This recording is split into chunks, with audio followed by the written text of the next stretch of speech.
И в завершении выпуска в Центре спорта и культуры Алроса в поселке Хандыга провели ежегодный районный фестиваль народного творчества «Салют Победы». В этом году его посвятили 70-летию Великой Победы. О том, как это было, расскажет Мария Винокурова.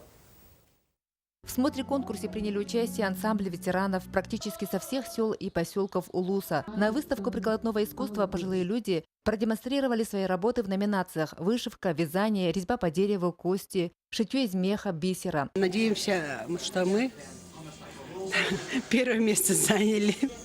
Вот такое. Если займем, то это будет очень большой стимул для нашего коллектива, для нашего ансамбля «Далбара». Во второй половине дня на сцене малого зала ЦСКА «Алроса» прошла концертная программа. В ней участники выступили с двумя номерами. Жюри оценивало мастерство исполнения, сценическую культуру исполнителей. Ветераны с большой ответственностью и воодушевлением подошли к мероприятию.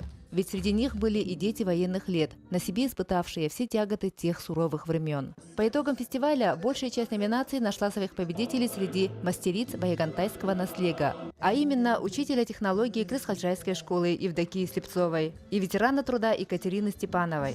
Обладателем гран-при театрализованного представления стали представители села Мигино-Алдан. По хоровому исполнению женские ансамбли «Далбара» Сосыльского сельского дома культуры. Мария Винокурова, Зюлсан Толстяков, НВК Саха, Хандыга.